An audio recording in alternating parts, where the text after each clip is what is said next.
Hello everyone, welcome to महाज्योति।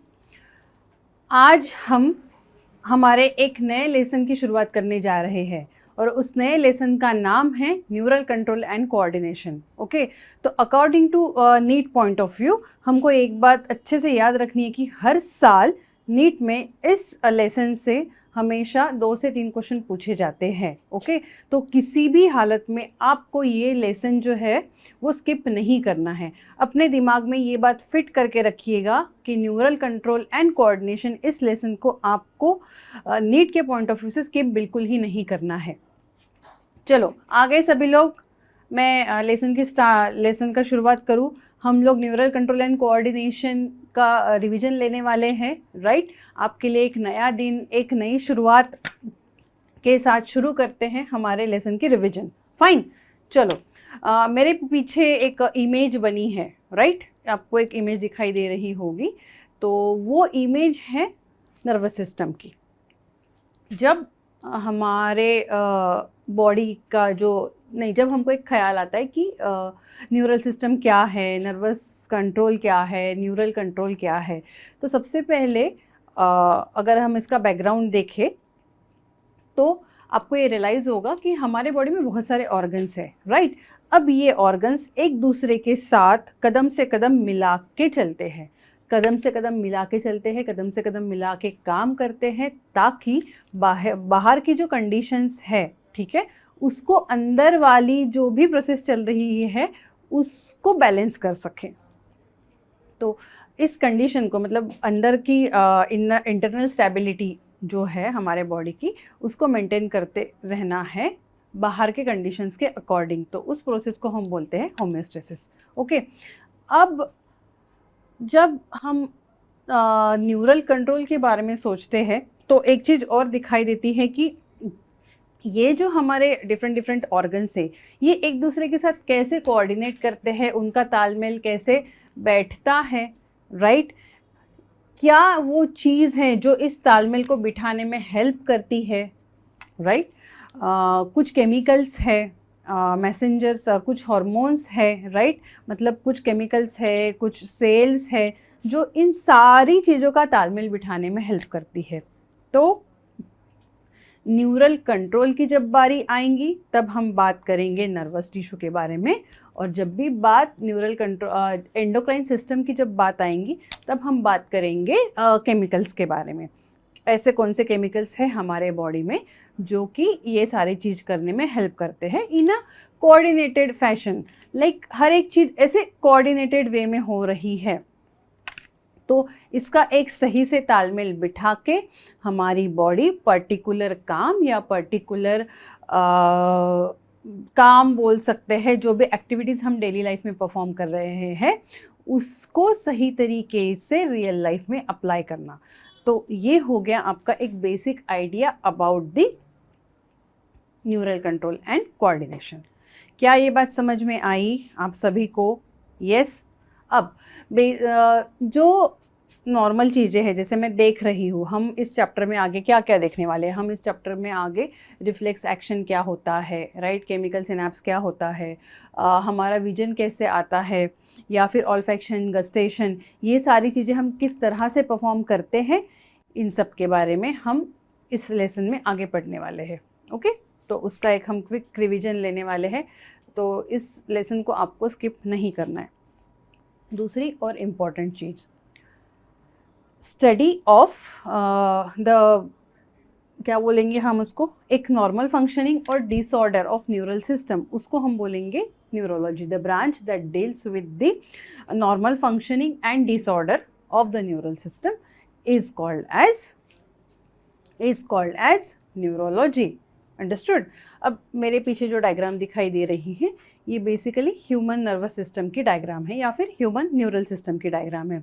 लेकिन यहाँ तक आने से पहले एक बेसिक आइडिया ये है, क्या नर्वस सिस्टम हर लिविंग थिंग में प्रेजेंट है? Is that so? चलो बताओ आप लोग मुझे, क्या नर्वस सिस्टम हर एक लिविंग थिंग में प्रेजेंट है? नहीं। देखो, न्यूरल सिस्टम या नर्वल सिस्टम बेसिकली ना स्पॉन्जेस में कम्प्लीटली अब्सेंट होता है। तो प्रिमिटिव नर्वस सिस्टम कहाँ प्रेजेंट है? प्रिमिटिव नर्वस सिस्टम प्रेजेंट होता है आपके निडारियंस में या फिर सिलेंट्रेट्स में, दैट इज हाइड्रा। उसके बाद ड्यूरिंग इवोल्यूशन जैसे जैसे आपके फाइलम्स आगे चढ़ते गए, इवोल्यूशन होता गया, वैसे वैसे जो नर्वस सिस्टम है या न्यूरल सिस्टम है वो एडवांस रूप में आने लग गई। ओके, तो at the end of the day या फिर अभी तक तो इवोल्यूशन कंटिन्यू चल ही रहा है, तो at the end of the day हम ये बोल सकते हैं कि वर्टिब्रेट्स में हाईली स्पेशलाइज्ड सेल्स होते हैं रिगार्डिंग न्यूरल सिस्टम, जो कि ये सब सारी जो एक्टिविटीज़ है बॉडी की वो परफॉर्म करेंगे, उसको हम बोलेंगे न्यूरॉन्स। ओके, यहाँ तक समझ में आया सभी को? चलो, यहाँ तक समझ में आया सभी को? तो मैं आपको यहाँ पे क्या ये मैं बोल सकती हूँ,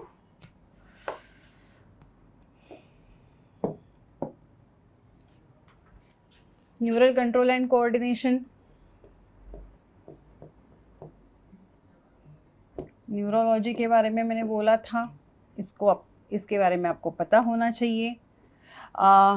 न्यूरल सिस्टम कहाँ अपसेंट होती है या फिर sponges does not have neurons. Okay, lower invertebrates में sponges does not have neurons.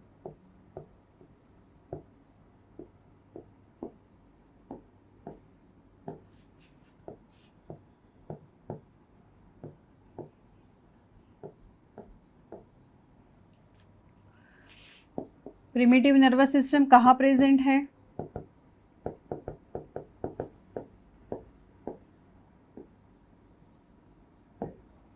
Yes, I am waiting for your answer. That is Hydra.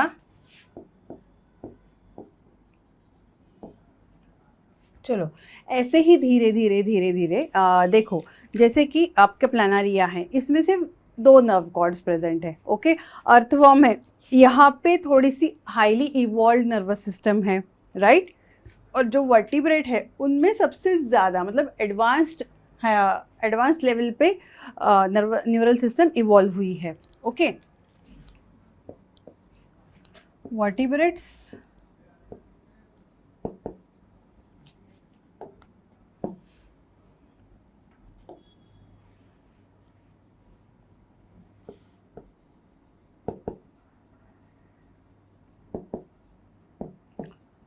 Advanced neural system,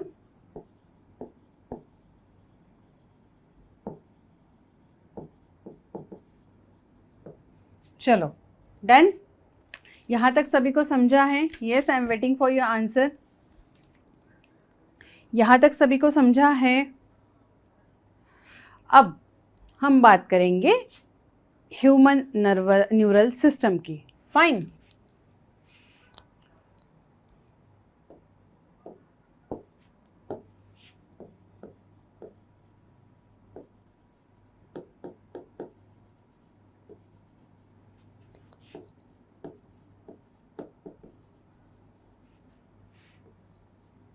चलो बताओ ह्यूमन नर्वल सिस्टम के बारे में।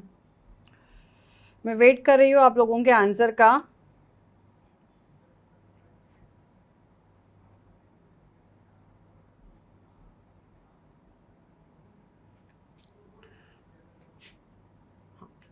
फिर से ये डायग्राम लगा लेते। Is it visible? Diagram is visible और not? Please let me know. Okay, चलो, हमारा जो पूरे बॉडी का मास है उसमें से 2 kgs मतलब 3% of total body weight it's consist of neural system. Okay, अब ये जो न्यूरल सिस्टम है ये सबसे छोटी, स्मॉलेस्ट बट मोस्ट कॉम्प्लेक्स या कॉम्प्लिकेटेड सिस्टम है of or all body system that intricates the billions of neurons, even more than neuroglia, is organized into the 2 main subdivisions. Okay, ये छोटी से सेल्स है बट बहुत ज़्यादा कॉम्प्लेक्स है, right. तो ये डिवाइड किए गए हैं 2 टाइप्स में, दैट इज जैसे कि आप डायग्राम में देख रहे हैं, central nervous system and peripheral nervous system. Okay, तो मैं यहाँ ऐसे बोल सकती हूँ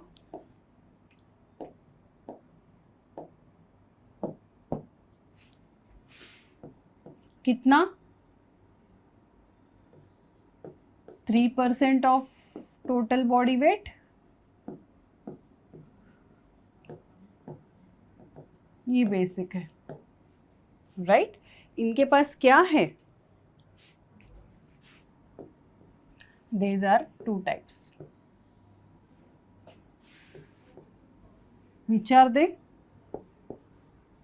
Central neural system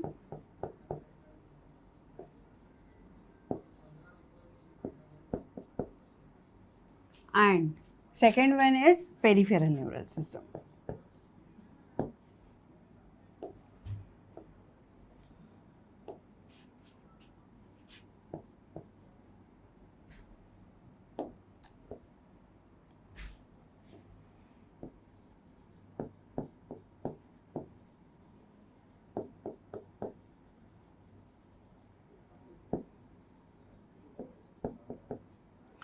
अगर आप इस डायग्राम को अच्छे से देखेंगे, ध्यान से देखेंगे, तो आपको सेंट्रल नर्वस सिस्टम दिखाई दे रही है। अब ये सेंट्रल नर्वस सिस्टम आपके बॉडी के सेंटर में है, मिडिल एक्सिस पे है। उसमें क्या क्या दिखाई दे रहा है? ये ऑरेंज वाला पोर्शन, ये आपको दिखाई दे रहा है ब्रेन, और ये वाला जो पोर्शन है यहाँ तक, ये है आपका स्पाइनल कॉर्ड। तो central nervous system includes the spinal cord and brain. अब ब्रेन किस में ये है? स्कल में, राइट? और वहाँ से क्या निकल रहा है? आपका स्पाइनल कॉर्ड निकल रहा है। अंडरस्टूड? यहाँ तक समझ में आया सभी को? ओके।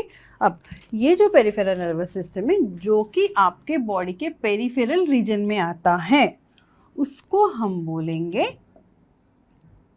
Peripheral nervous system. ये सब कुछ। अब ये जो पेरिफेरल नर्वस सिस्टम है, इसको एक्चुअली सेंट्रल नर्वस सिस्टम से जो भी नर्व्स अराइज होंगे वो पेरिफेरल नर्वस सिस्टम में आएंगे, दैट इज स्पाइनल कॉर्ड और ब्रेन से। ओके, तो जो भी नर्व्स स्पाइनल कॉर्ड्स और ब्रेन से आएंगे उसको हम बोलेंगे क्रैनियल नर्व्स, ब्रेन से जो आएंगे उसको हम बोलेंगे क्रैनियल नर्व्स, और स्पाइनल कॉर्ड से जो आएंगे हम उसको बोलेंगे स्पाइनल नर्व्स। अंडरस्टूड? अब peripheral nervous system basically consist of again two types, that is what? Somatic neural system and autonomic neural system.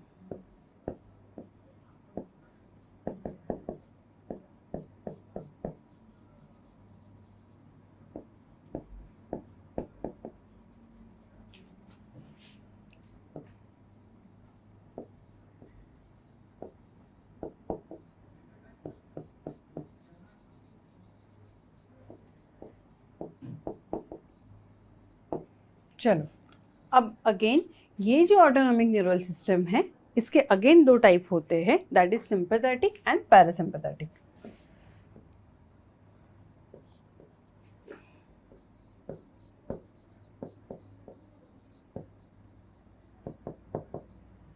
Sympathetic and parasympathetic.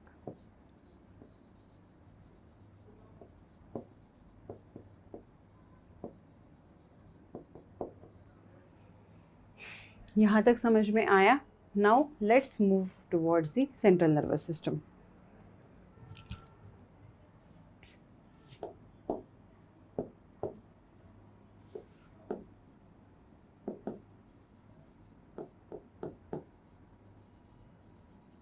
Central neural system,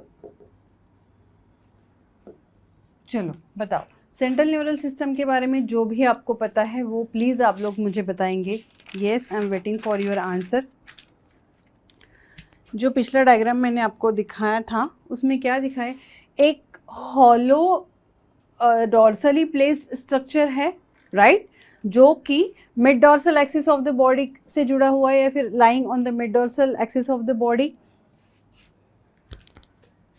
hollow, yes, क्या होगा?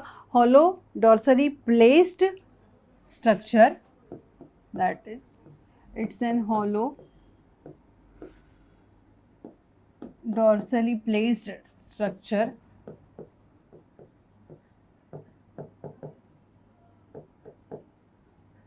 lying on mid dorsal axis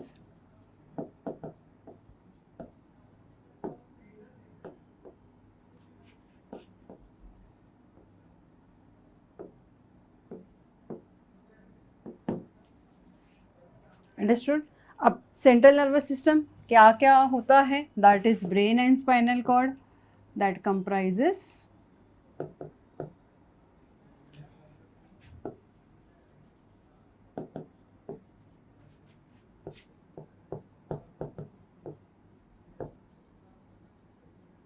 brain and spinal cord. अब हमारा brain जो है वो किस में fit होता है? It lodged in a skull and spinal cord, it lodged in school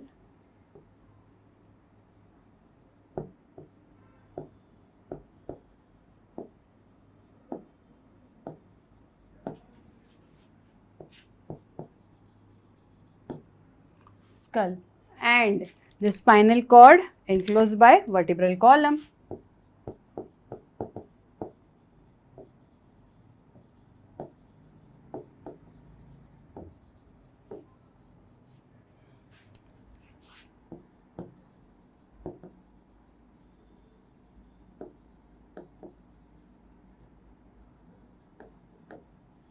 चलो अब आते हैं हम पेरिफेरल नर्वस सिस्टम के पास।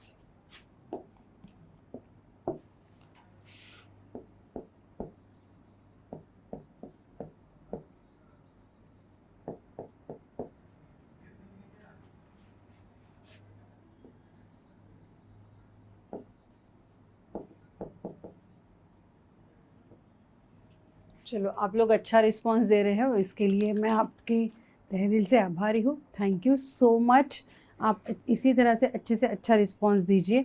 नाउ अब nerves arising from central nervous system, okay, nerve arising from central neural system constitute the PNS, that is peripheral neural system.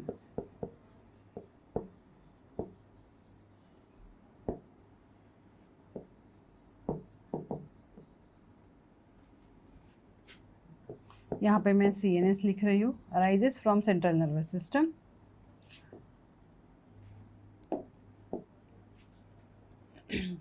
constitute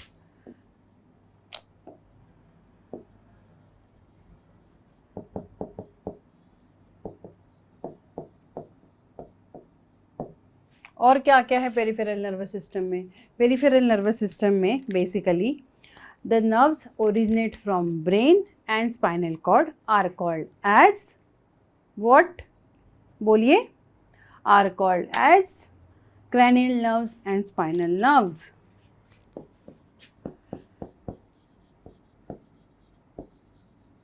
Nerves arises from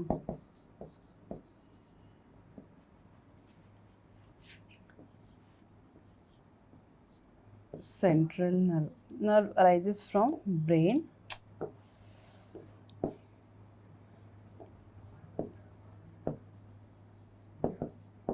and spinal cord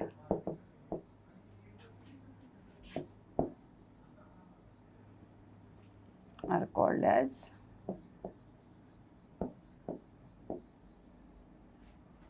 cranial nerves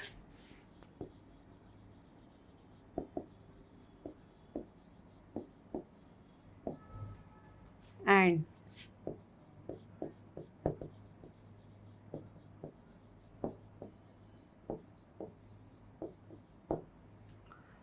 spinal nerves respectively. यहाँ तक सभी को समझा है? Yes, चलो मैं ये मान के चलती हूँ कि यहाँ तक सभी को समझा है। अब on the basis of their function it has again the two types. हाँ, कौन से? On the basis of their function इसके कौन से दो टाइप्स है? That is afferent nerve fibre and efferent nerve fibre.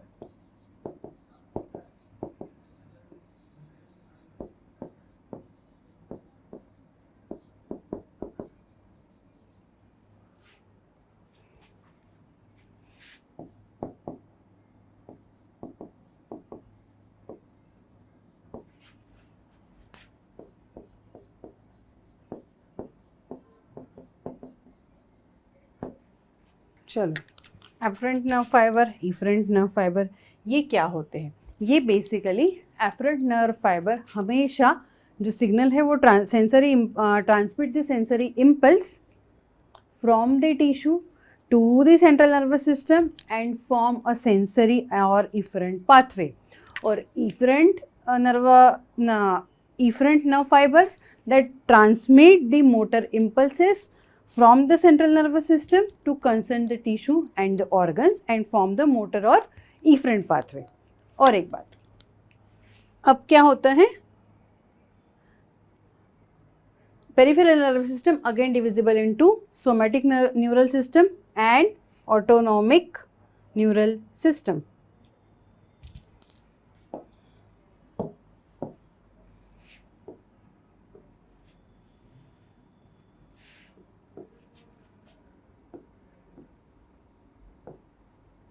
Somatic neural system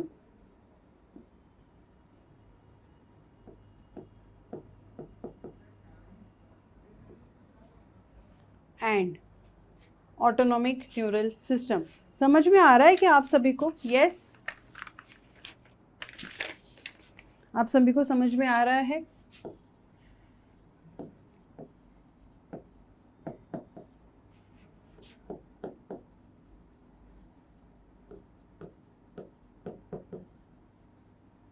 ये somatic neural system क्या होता है?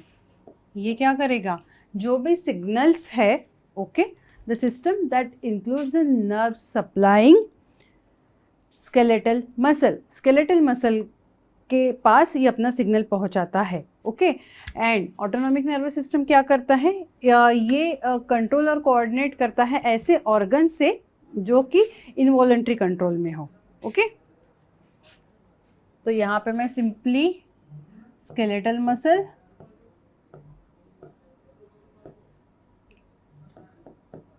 और यहाँ पे लिख दूंगी ऑर्गन्स, इनवॉलंटरी कंट्रोल ऑर्गन।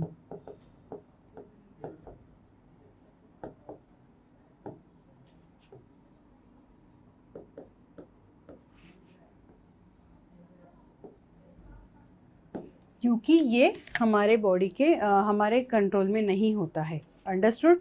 अब चलो, यहाँ तक सभी को समझ में आया? यस। एक बात हमेशा याद रखना, सिंपैथेटिक और पैरासिम्पैथेटिक एक दूसरे वाइस वर्सा काम करते हैं। जैसे कि सिंपैथेटिक नर्वस सिस्टम अगर हार्ट रेट बढ़ाता है तो parasympathetic neural system heart rate को कम करता है। इतना ही आपको याद रखना है। अब हम आते हैं एक मोस्ट इम्पॉर्टेंट टॉपिक के ऊपर, दैट इज नर्वस टिश्यू।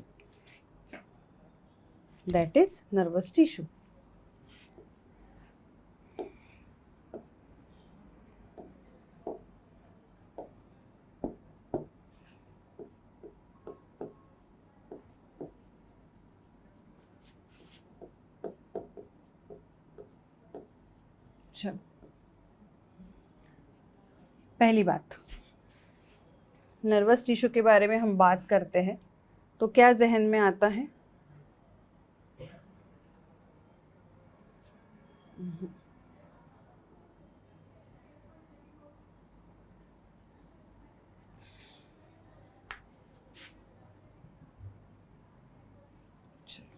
ये एक चीज, फाइन। नर्वस टिश्यू के बारे में जब भी हम बात करते हैं तो नर्वस टिश्यू बेसिकली दो टाइप्स के होते हैं, ओके। एक तो होता है न्यूरॉन्स और दूसरा होता है न्यूरोग्लिया। हमारे बॉडी में नर्वस टिश्यू हमेशा एक्टोडर्मल ओरिजिन के होते हैं, एक्सेप्ट माइक्रोग्लियल सेल्स। जो कहाँ आएगा, जो कि टाइप होता है, सब टाइप होता है न्यूरोग्लियल सेल्स में। सेंट्रल नर्वस सिस्टम में जो माइक्रोग्लियल सेल्स आते हैं वो होते हैं मेसोडर्मल इन ओरिजिन। बाकी सभी के सभी जो टिश्यूज़ हैं वो सारे टिश्यूज़ होते हैं एक्टोडर्मल ओरिजिन से। तो नर्वस टिश्यू के दो टाइप्स हैं। विचार दे, चलो बताओ। अभी मैंने बताया आपको इसके दो टाइप्स हैं, that is neurons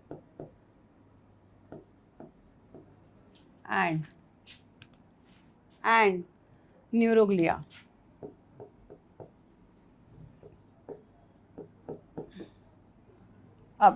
neuroglia basically कुछ सेंट्रल नर्वस सिस्टम में पाए जाते हैं, दैट इज CNS, एंड कुछ जो है वो PNS।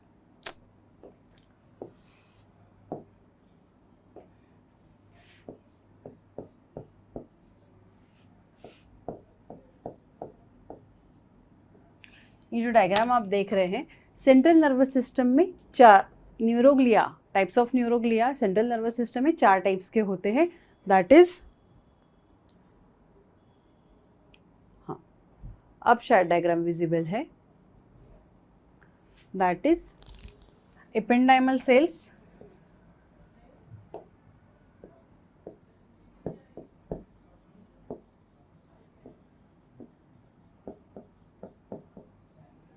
oligodendrocytes,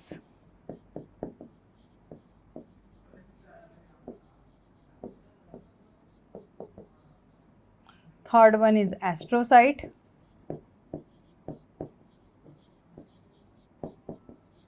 and fourth one is microglia,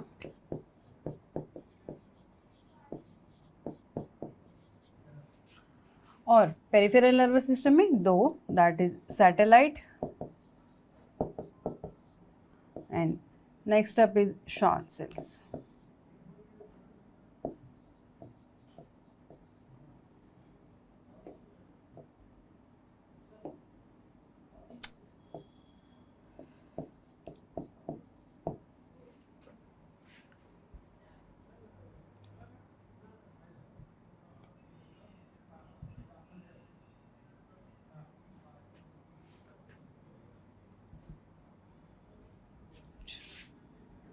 समझ में आ रहा है ये सभी को? हाँ चलो, थैंक यू सो मच। अब हम टर्न बाय टर्न पढ़ेंगे न्यूरॉन्स के बारे में, ओके?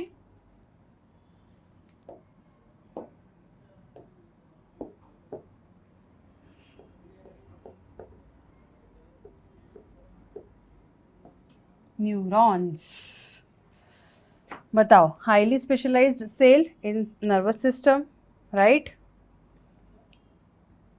कैसे होते हैं दिखने में?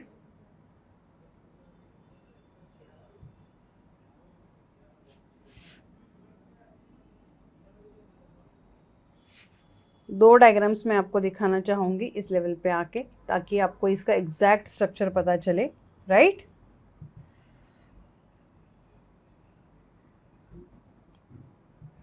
हाँ,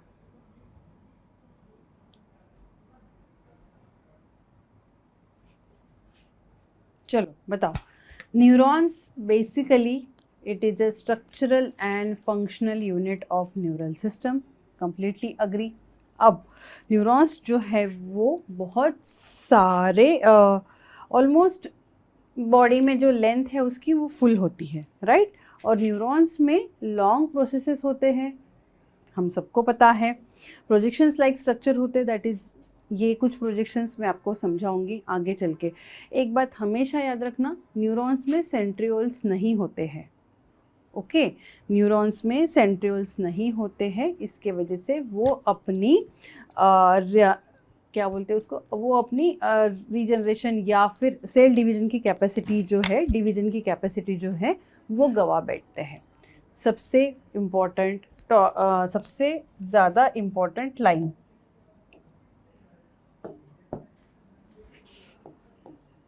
structural and functional unit,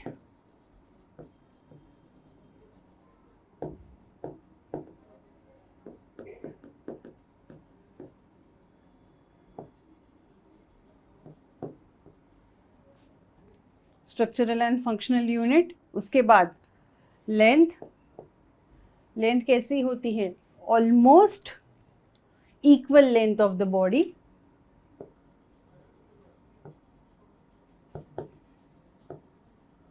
almost equal length of the body.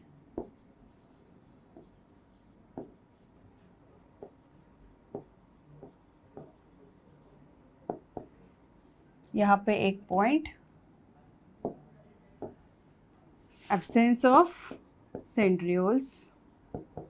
अगर सेंट्रियोल ही नहीं है तो क्या होगा? Lost the ability of division,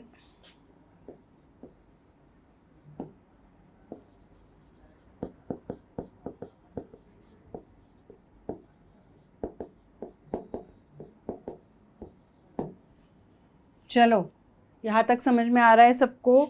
okay. Fully formed nerve जो होते हैं, ओके, वो कभी डिवाइड नहीं होते, वो कभी डिवाइड नहीं होते, and they remain in interphase through out the life. Fully formed neurons never divide.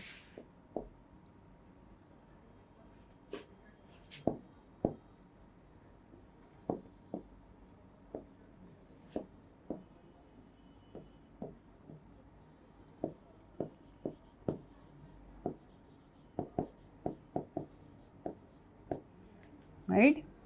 And remain in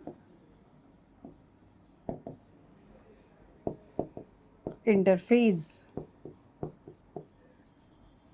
throughout life.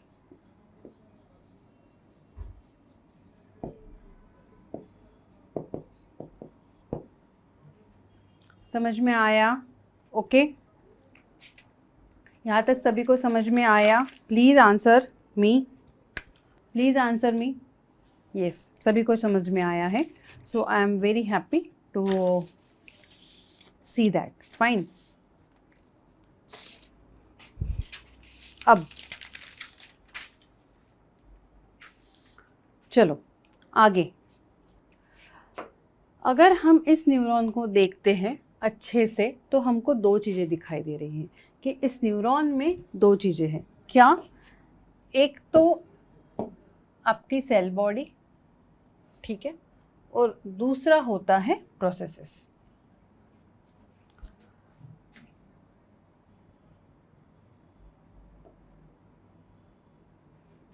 एक तो आपकी सेल बॉडी और दूसरे होते हैं प्रोसेसेस. इसको मुझे यहाँ फिर से लाना पड़ेगा ताकि मैं आपको इसको डिटेल में समझा पाऊँ.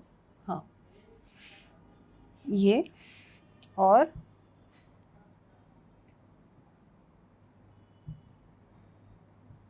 ये. चलो, दिख रहा है? हाँ.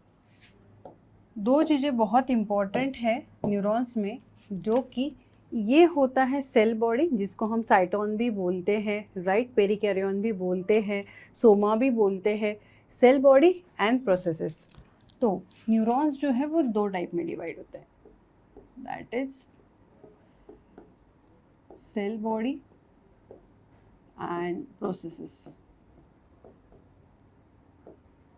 प्रोसेसेस में फिर आगे चल के आता है डेंड्राइट्स. प्रोसेसेस में क्या आता है? Dendrites and exons.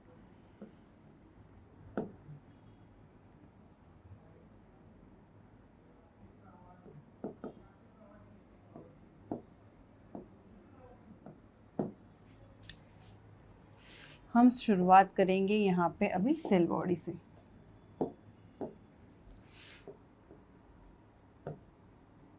Cell body, इसको हम और किस नाम से जानते हैं? सोमा.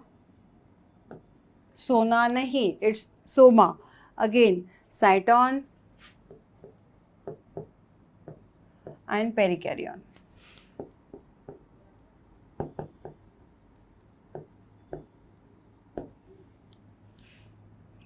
अब अगर आप इस सेल बॉडी को ध्यान से देखेंगे ना, तो यहाँ पे एक सेंट्रल में न्यूक्लियस है, ठीक है, जिसके पास डिस्टिंक्ट न्यूक्लियोलस है. एक सेंटर में न्यूक्लियस है जिसके पास डिस्टिंक्ट न्यूक्लियोलस है.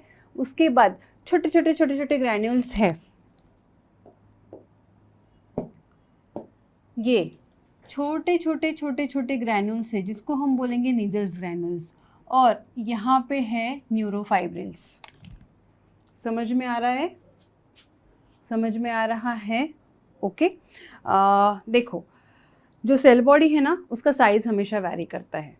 साइज़ वैरी करता है. It may be 13.5 micron in diameter. Okay. ये इरेगुलर है, इसका शेप जो है वो इरेगुलर है, स्पेरिकल ओवल इन शेप है. कभी कभी राउंडेड होते हैं, कभी कभी स्टार शेप होते हैं या पिरामिडल शेप्ड होते हैं.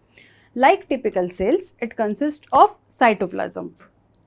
Okay. And cytoplasm, nucleus and cell membrane. एक नॉर्मल टिपिकल सेल की तरह आपको यहाँ पे दिख रहा है. साइटोप्लाज्म है, न्यूक्लियस है और सेल मेम्ब्रेन है, लेकिन इसकी अपनी अपनी एक टर्मिनोलॉजी है। जैसे हमने मसल्स में पढ़ा था वैसे सेम इधर है। Nucleus having the distinct nucleolus. अब न्यूक्लियस के अंदर साइटोप्लाज्म भरा है तो हम उसको क्या बोलेंगे? न्यूक्लियोप्लाज्म। न्यूक्लियस विथ, मैं आपको मेन पॉइंट्स लिखा के दे रही हूँ, ठीक है? एमिजर वॉजवेयर मुझे नहीं लिख कर देना है आपको बेसिक और जो इम्पोर्टेंट है उतने ही पॉइंट मैं आपको लिख के दे रही हूँ। न्यूक्लियस with distinct nucleolus,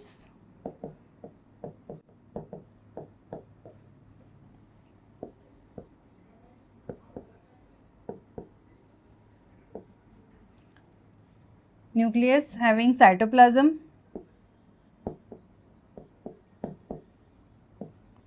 उसको हम क्या बोलेंगे? न्यूक्लियोप्लाज्म।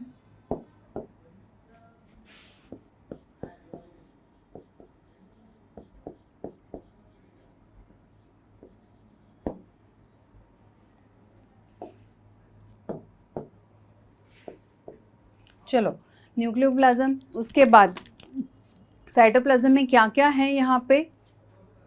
चलो बताओ। साइटोप्लाज्म में आपको माइटोकॉन्ड्रिया, गोल्जी बॉडीज, राइट, जितने भी रफ एंडोप्लाज्मिक रेटिकुलम, RER है, ओके, राइबोसोम्स है, लाइसोसोम्स है, न्यूरोफाइब्रिल्स है, न्यूरोट्यूब्यूल्स है, नीजल ग्रैन्यूल्स हैं। नीजल ग्रैन्यूल्स को हम ट्रिकॉइड भी बोलते हैं, राइट, सॉरी ट्राइग्रॉइड भी बोलते हैं, ओके। तो न्यूरोफाइब्रिल्स है, नीजल्स ग्रैन्यूल्स है। एक बात याद रखना हमेशा कि नीजल्स ग्रैन्यूल्स, न्यूरोफाइब्रिल्स, ये एक मैमेलियन या फिर कैरेक्टरिस्टिक्स ऑफ ऑल न्यूरॉन्स होता है। That is presence of Nissl granules and the neurofibrils is the characteristic of all neurons. Understood? Nissl's granules कैसे है? इरेगुलर इन शेप है, okay. Nissl's granule having rough endoplasmic reticulum, कि आगे चल के वो फ्री राइबोसोम्स और पॉलीसोम से अटैच होगा एंड ये काम करेगा प्रोटीन सिंथेसिस का, ओके। उसके बाद नीजल्स ग्रैन्यूल्स,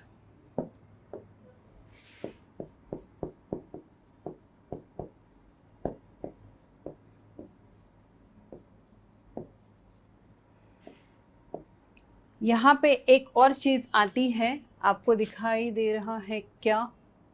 नहीं, न्यूरोफाइब्रिल्स हो गया, फाइन, न्यूक्लियस हो गया। एक चीज़ आती है दैट इज माइक्रोट्यूबुल्स और न्यूरोट्यूबुल्स। वो क्या करता है? मेंटेन करता है शेप को मेंटेन करता है, ओके। सेंट्रियोल तो एब्सेंट होता है, ये मैंने आपको पहले ही बता दिया, लेकिन फिर भी एक बार बता देती हूँ। सेंट्रियोल एब्सेंट,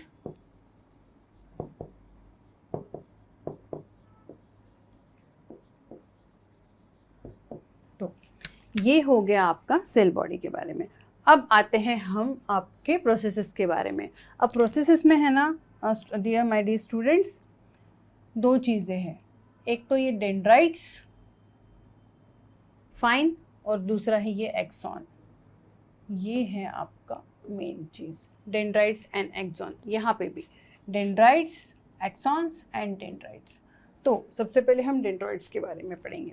डेंड्राइट्स के बारे में जब भी हम सोचते हैं तो आपको दिखाई दे रहा होगा डेंड्राइट्स के बारे में कि कुछ ट्री शेप स्ट्रक्चर है, ओके। एक प्रोसेसेस है जो एक्सटेंड हो रही है फ्रॉम द सेल बॉडी, ये एक प्रोसेसेस है जो एक्सटेंड हो रही है फ्रॉम द सेल बॉडी और ऐसे ऐसे बहुत सारे डिविजन्स में फॉर्म हो रही है, okay.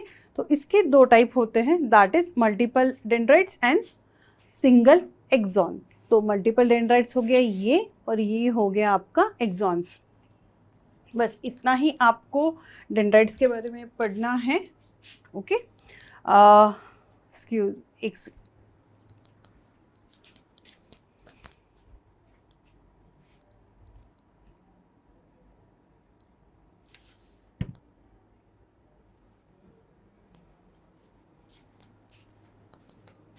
Extremely sorry my dear students. चलो, डेंड्राइट्स के बारे में, little trees and axon is just like an axis, okay. अब हमने अभी डेंड्राइट्स के बारे में देखा, और एक्सॉन्स के बारे में क्या देखते हैं हम लोग कि एक्सॉन्स एक ऐसा प्रोजेक्शन लाइक स्ट्रक्चर है, राइट। एक सिलेंड्रिकल लॉन्ग है जो कि जॉइन करता है, जो कि निकलता है आपके सेल बॉडी से। अब यहाँ पे ना एक पॉइंट होता है जहाँ से मतलब सेल बॉडी से एक्सॉन जहाँ से निकलता है, हम उस पॉइंट को बोलते हैं एक्सॉन हिलॉक। ये मतलब ये वाला पोर्शन यहाँ से एक्सॉन निकल रहा है, तो हम इसको बोलेंगे एक्सॉन हिलॉक। ओके, यहाँ तक सबको समझ में आया? ये ना मोस्ट सेंसिटिव पोर्शन होता है एक्सॉन का। अब एक्सॉन के पास भी एक्सॉन के पास भी साइटोप्लाज्म है। अब ये साइटोप्लाज्म कौन सा है? इसको हम बोलते हैं एक्सोप्लाज्म। हाँ, एक्सॉन के पास जो भी साइटोप्लाज्म है उसको हम बोलेंगे एक्सोप्लाज्म, और एक्सॉन के साइटोप्लाज्म का जो कवरिंग है उसको हम बोलते हैं एक्सोलेमा, या फिर एक प्लाज्मा मेम्ब्रेन भी बोल सकते हैं।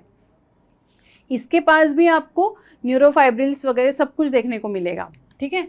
लेकिन अब ये जो एक्सॉन्स है ना, इसको दो चीज़ों में बेसिकली जोड़ा जाता है।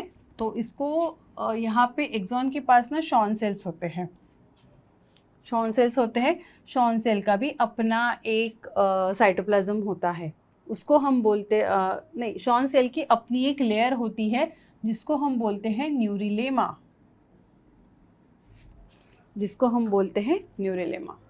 यहाँ तक सभी को समझ में आया? और एक्सॉन्स जो है वो एंड होते हैं एक्सॉन टर्मिनल पे, ये पोर्शन। चलो, यहाँ तक सभी को समझ में आया एक्सॉन्स क्या होते हैं? एक्चुअली एक्सॉन्स के पास न्यूरोफाइब्रिल्स भी है और न्यूरोट्यूबुल्स भी है, लेकिन एक्सॉन्स के पास क्या नहीं है? एक्सॉन्स के पास नीजल्स ग्रैन्यूल्स नहीं है।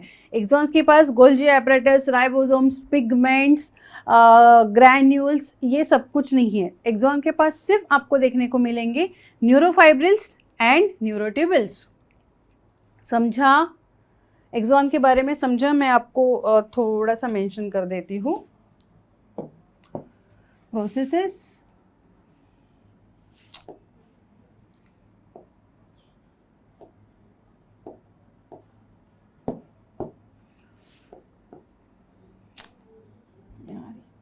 क्या है?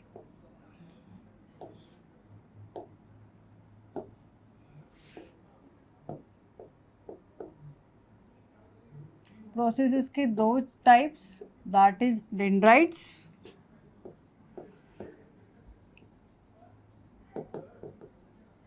एंड नेक्स्ट क्या है? चलो बताओ। That is axon. डेंड्राइट्स के बारे में हम लोग पढ़ चुके हैं, ओके। लेकिन डिटेल में हम लोग किस चीज़ के बारे में पढ़ रहे हैं? एक्सॉन्स के बारे में, राइट। तो exons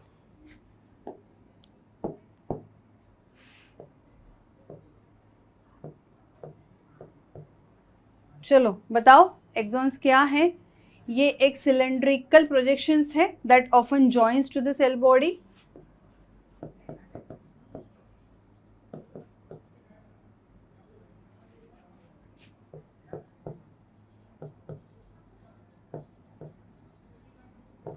That often joins cell body. उसके बाद एक्सॉन्स के पास क्या है?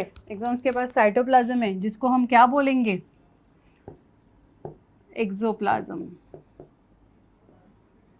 एक्सॉन के पास और कौन सी लेयर है या फिर कौन सा कवरिंग है? Axolemma, that is axoplasm, axolemma. हाँ, वो पॉइंट जहाँ से, जिस सेल बॉडी से जहाँ से एक्सॉन निकलता है उसको हम क्या बोलेंगे? उसको हम बोलते हैं एक्सॉन हिलॉक।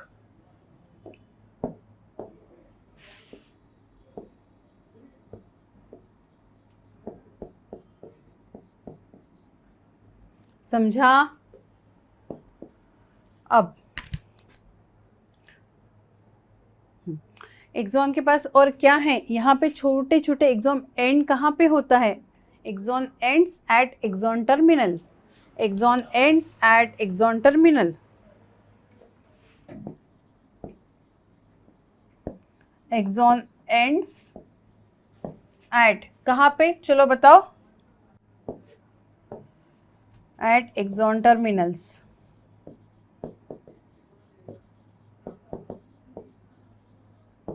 अब मुझे एक चीज बताओ आप लोग, चलो बताओ जो मैं आपको पूछने वाली हूँ, एक्सॉन के पास क्या है और क्या नहीं है? Axon is having neurofibrils and neurotubules. Okay, axon के पास क्या है? Neurofibrils and न्यूरोट्यूबुल्स।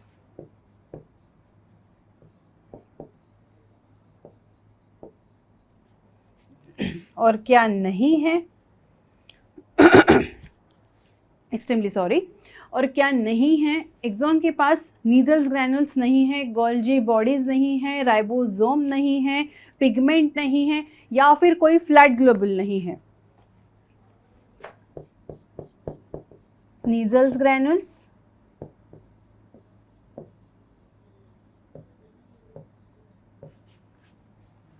Ribosomes, fat globule,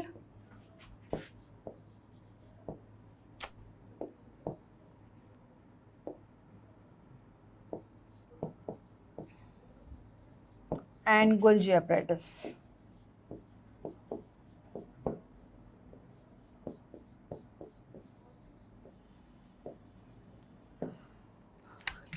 देखो देखो इस फिगर को ध्यान से, यहाँ तक हम लोग पहुँच चुके हैं। फाइन, यहाँ तक सभी को समझा है। अब मोस्ट इम्पॉर्टेंट चीज़, यहाँ पे कहीं पे एक साइनेप्स नाम का वर्ड दिखाई दे रहा है। मान के चलते कि दो न्यूरॉन्स है, ये एक न्यूरॉन और ये एक न्यूरॉन, तो site of communication between two neurons, दो न्यूरॉन के बीच के साइट ऑफ कम्युनिकेशन को हम बोलते हैं साइनेप्स। हमेशा याद रखना, नीट में अगर पूछ दिया जाए तो भूलना नहीं, अच्छे से क्वेश्चन करके आना है। दिख रहा है आपको? ये एक न्यूरॉन है, यहाँ पे एंड हो रहा है, ये दूसरा न्यूरॉन यहाँ से स्टार्ट हो रहा है, जिसकी ये साइटोन या फिर बॉडी है, तो इस चीज़ को हम बोलेंगे साइनेप्स। अब ये जो साइनेप्स है, इसके कुछ कुछ एक्सॉन के टिप पे ना टर्मिनल एंड से सोलन होते हैं, ऐसे बल्जी काइंड ऑफ स्ट्रक्चर होते हैं, उसको हम बोलते हैं साइनेप्टिक नॉब्स। ये छोटे छोटे बल्जी स्ट्रक्चर, छोटे छोटे गोला, इसको हम बोलेंगे साइनेप्टिक नॉब।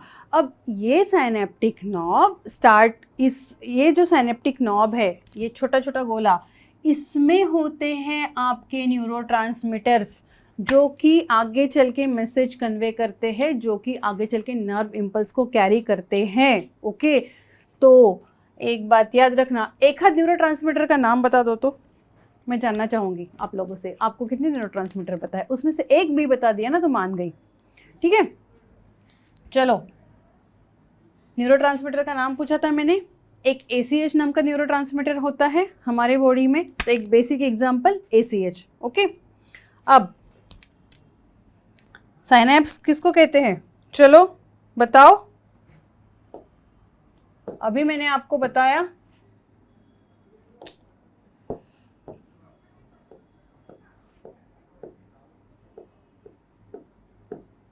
साइनेप्स किसे कहते हैं?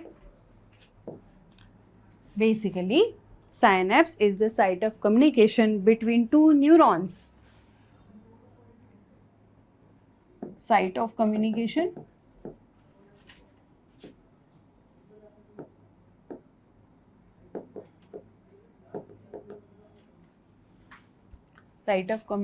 between two neurons, right? अब ये साइट ऑफ कम्युनिकेशन के पास और एक चीज़ है, दैट इज साइनेप्टिक नॉब और साइनेप्टिक नॉब और बल्ब बोल सकते हैं हम, सिनेप्टिक या सिनेप्टिक, जो भी आप प्रोनाउंस करना चाहें, नो इशू।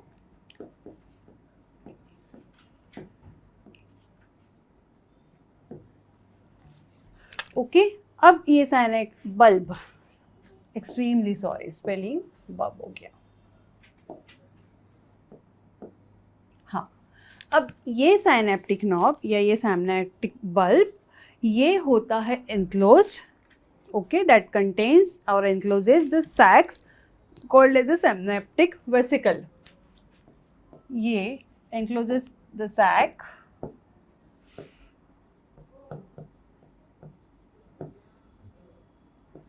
इसके पास क्या है, साइनेप्टिक वेसिकल है।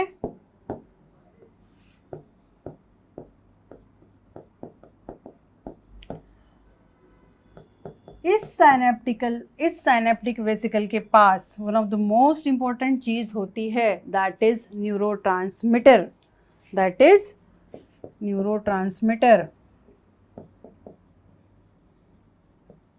जिसका काम क्या है, इम्पल्स को कैरी करना, जिसका काम क्या है, चलो बताओ। ओके, नर्व इम्पल्स को कैरी करके अलग अलग ऑर्गन तक पहुंचाना ओके।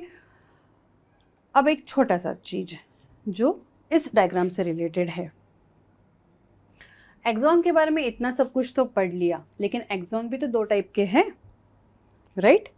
इस डायग्राम को ध्यान से देखो, आपको यहाँ पे एक वर्ड दिखाई दे रहा है, माइलिन शीथ। ओके, तो एक्सॉन के दो टाइप होते हैं, that is myelinated and non myelinated. Types of axons, yes.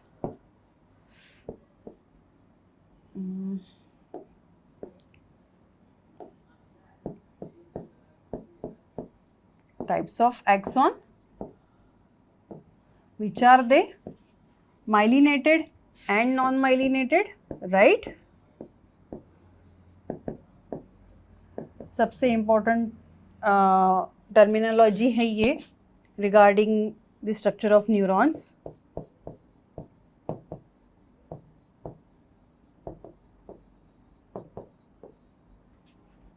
चलो, माइलिनेटेड नर्व फाइबर्स जो है वो फॉर्म करते हैं myelin sheath around the axon. Okay, चलो यहाँ पे आपको दिखाई दे रहा है माइलिन शीथ, ये वाला वर्ड माइलिन शीथ, ये क्या फॉर्म करेगा, ये कवरिंग फॉर्म करेगा अराउंड द एक्सॉन। ओके, अब इस माइलिन शीथ मतलब दो एडजेसेंट एक्सॉन के बीच में क्या प्रेजेंट है, नोड ऑफ रेनवायर प्रेजेंट है, ये वाला पोर्शन। दो एक्सॉन है, एडजेसेंट एक्सॉन है, इसके बीच में नोड ऑफ रेनवायर प्रेजेंट है। ओके, और जनरली ना ये जो माइलिनेटेड नर्व्स है या फिर माइलिनेटेड शीथ है, नर्व फाइबर्स है, ये पाए जाते हैं आपके क्रैनियल नर्व्स में एंड स्पाइनल नर्व्स में।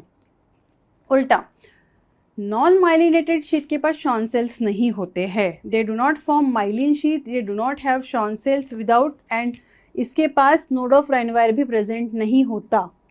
अंडरस्टूड? और ये हमेशा ऑटोनॉमिक नर्वस सिस्टम में पाए जाते हैं। कौन से? Non myelinated. बस इतना समझ में आया आप सभी को? इतना समझ में आया? तो आज के क्लास में हमने क्या देखा, एक बार उसका क्विक रिवीजन कर लेंगे हम लोग। ओके, हमने स्टार्ट किया न्यूरल कंट्रोल एंड कोऑर्डिनेशन, उसका रिवीजन। हाँ, न्यूरल कंट्रोल एंड कोऑर्डिनेशन उसका रिवीजन किया। जैसे कि आप देख रहे हैं कि मैंने इस डायग्राम को एक्सप्लेन किया है कि पेरिफेरल नर्वस सिस्टम क्या होती है, सेंट्रल नर्वस सिस्टम क्या होती है। ओके, ह्यूमन न्यूरल सिस्टम में दो टाइप हमने देखे, central nervous system and peripheral nervous system.